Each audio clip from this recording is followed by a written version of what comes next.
Hey, what's up, GameLeapers? Today we're going to be revealing the 10 best updated champions for patch 12.11. So for the last week of this patch, you can play the most OP champions, and these will not get changed for the rest of the patch, there's no way. So to print free LP for yourselves, make sure you stick around for the whole video. We will give you the runes, the skill order, the items, everything you need to hit the ground running on these champs. And if you do want to master any of these champions, guys, their mechanics, combos, anything, make sure you check out the GameLeap website in the description comment section. We have champion courses, guides, high elo font analyses, everything you need to achieve your season 12 ranked goals, we have it guaranteed. So check out those links down below and let's get into the countdown. So number 10, this is Yone in the mid lane. For a champion who's picked in over 420,000 matches, to have close to a 51% win rate is pretty insane. Now thankfully, because Riot didn't nerf lethal tempo for melee champions, this is still a very strong keystone, and when you think about the durability meta, how you're actually just going to get to max stacks a lot more often because you're not going to get bursted down and die as quickly. And it's also really good for Yone at the moment because the laning phase, which is actually when you're weakest, because in the mid to late game you do become this absolute monster, and you're probably going to get to the mid to late game 2 to 3 items deep a lot more often because damage during the early game is generally down. So Yone, being one of the best scalers in the game that he is frothing the 12-11 meta, so if he is open, it is well worth picking him. Now ahead of Yone, coming in at number 9, this is Senna as a support, and I know that this patch they buffed Senna for AD carries because they made your myth spawn rate increase to 8%, but this is also good for support if you think about it, because if your AD carry dies and you want to shove out the lane, or if they're just missing, you can take the CS and have a better chance of stacking your passive. Now of course there were some nerfs to Senna this patch, so your Q is slow, 20% to 15%, and the actual duration of it. It's now scaling from 1 second to 2 seconds instead of being a flat 2 seconds. And Umbral Glaive got nerfed as well in terms of the timer for the passive that allows you to clear wards. But thankfully, because Senna is so broken anyway, all of these direct, indirect nerfs, they haven't been able to change the fact that she's one of the premier picks on the Rift. So there's no reason to stop playing her at the moment. She is still killing it. Now filling the number 8 position, a champion who's picked over 300,000 times so far in 12.11, boasting a 52% win rate, this is Mordekaiser. And because of the movement speed buffs to Mordekaiser not so long ago, and because of the durability meta, Mordekaiser has become insanely strong. Now Riftmaker this patch may have been nerfed in terms of the 10 AP. This item is still good because it's all about those extended traits. So Mordekaiser with Riftmaker and then pair this with Conqueror, very difficult champion to deal with, especially if you don't put him down in the early game. So if you let Mord scale, he can become that unstoppable champion in the side lane and become impossible to deal with. Also, if you're building Rylai's Crystal Scepter, this is very cheap now, 2600 gold, and then if you build Demonic Embrace, which has a lot more impact at the moment because of the HP in the game. So the HP per level buffs that Riot put in the game in 12.10, and also this patch with all of the tank mythics giving more HP, Demonic Embrace's value goes up as a result, so Mordekaiser's items and the champion himself, so this Mace Wielder is certainly a champion to be feared on 12.11. But maybe a champion you should be more feared of is a champ who's played in kind of the same amount of matches, but actually has a better win rate than Mord. This is Veigar in the mid lane. Now Veigar did get nerfed this patch, his base armor went down, and also your cage's cooldown at early levels went up. But here's the thing, most games in 12.11 you're getting to level 16 plus. This means that by the time you actually have your cage max, which is at level 13, the cooldown is still 12 seconds, so exactly the same. But it is kind of interesting here if we look at the skill order, it's actually better statistically if you max your W second now. So if you just leave 1 point in your event horizon, so hopefully the ability haste you'll get from Everfrost and Transcendence in your runes, and also the cooldown minor rune shard, this is going to be enough, and it doesn't seem as if it's really changed that much. Veigar as well still has insane scaling because of the stacks you get with your Q, which Riot buffed earlier this season, and you still deal easily enough damage to one-shot champions even if it isn't a bursty meta. Now beating Veigar to number 6, this is one of 2 AD carries on this countdown. Kind of exciting, 2 AD carries being in the top 10. Haven't had that really since 12.10 hit, and this is Jhin. So in lower levels of play, Jhin is actually a great pick. Now I still think in higher reloads, because you can pick so many champions into him that just get free lanes and outscale him, it's a little risky. But because he's so versatile, he's great if he's ahead, he's good if he's behind still because of the utility, he's an all-around very good pick. Even if you blind pick him, you'll be sweet, and you can see that the toughest matchups, nothing drops below 49%. This is kind of when you know that a champion is just very consistent, and for a champion who's picked in almost 700,000 matches, and this is across all ranks of course, to have close to a 52% win rate, that is pretty nuts. I would just recommend, guys, if you're going to take Dark Harvest, it's against a very squishy team, and if you're against a bot lane with lots of poke, so maybe a Karma and a Caitlyn, something like this, I'd highly recommend taking Fleet Footwork as your keystone because that allows you to sustain during the laning phase, and you'll still do what you want to do during a game without Dark Harvest. But is Jhin as good as the second win brother in this video? This of course being Yasuo, and for Yasuo and Yone, two champions who are kind of meant to have high high skill ceilings, especially Yasuo, for them to be on this countdown, it really just shows how OP they are. And for Yasuo, those buffs a couple of patches ago to your ultimate's cooldown, in the early game this has been really nice, and also the buff to your base HP makes you more durable. And think about the durability meta, those buffs to your armor, HP, magic resist. It's very hard to kill Yasuo and Yone for that matter as well. Now Yasuo might not scale as well as Yone, but the point is he still scales very well, so once you get to shield bow, infinity edge, and whatever else you end up buying, he is just way too strong at the moment. And just like I said for Yone with lethal tempo, you'll easily be able to stack this because of how tanky champions are and how hard to kill you are as well. So Yasuo is number 5 on the countdown, but he is beaten to number 4 by a champion who, like some others, got nerfed this patch, and this is Wukong, who is still one of the best junglers, but he's actually the second best according to this countdown anyway, so you have to wait just a little bit longer to find out who the number 1 is. But for Wukong, Conqueror, Divine Sunderer, even if your E's damage to monsters got nerfed, even if your W's cooldown in the early game got nerfed, who really cares about this? You're probably only using one W during fights, and because you're maxing Q, that's the damage you want to clear camps. And for Wukong, it's not like you need to full clear anyway, so clearing camps isn't the biggest priority. So the nerfs have really had no effect on the Monkey King, so if you were playing him in 12.10, no reason to stop playing him in 12.11 for the LP. Now starting off the top 3, kind of a surprise champion here guys, because I did not expect Morgana as a support to be this good. But the key reason to all of this, well, what do you guys think? Why would Morgana be really good in a meta where champions have a lot of HP? Well, she's one of these champions who has tick damage, and therefore Liandry's Anguish is just absurd on her. Even though Liandry's base burn damage got nerfed in 12.11, this hasn't really discouraged these champions from being OP,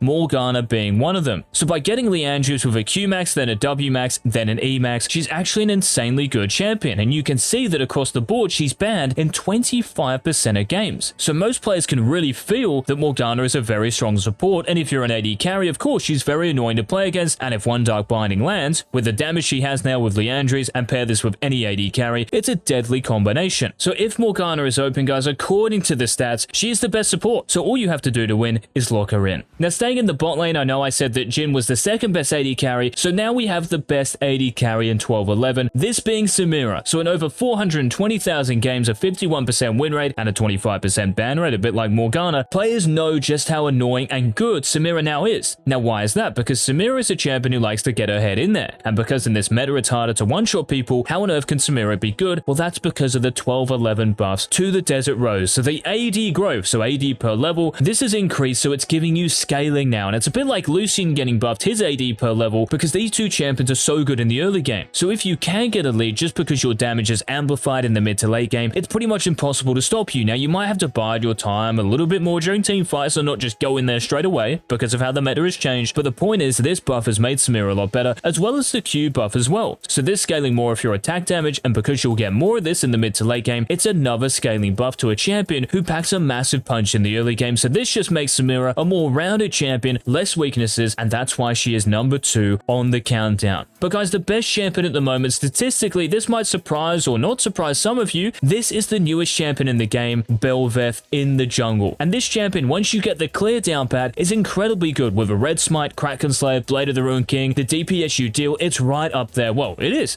the best of them. With Conqueror as well, just like I mentioned for Yasuo and Yone with lethal tempo, you can easily get to max stacks because of the meta and take over games. Just make sure in terms of your skill order, you're maxing Q first, then your E, and then of course your W. Now maybe this champion was designed to be OP, so Ryan make that quick bank, which is probably the case, let's be honest, but it doesn't detract from the fact, guys, that she is the best champ, according to the stats, in the game at the moment. Banned in almost 40% of games, close to 500,000 matches with a 51.3% win rate. This speaks volumes to how busted she is, so if you're first picking that champ select and she's not banned, pick her before the enemy team does. So those were the 10 best champions, guys, with their rune pages and everything else, updated for 12.11. Let us know in the comment section any thoughts, questions, leave them down below, and if you did enjoy the video and you want us to update you more on what's changing in the game, please leave a like down below, and until our next Season 12 upload, this has been Coaches. Peace.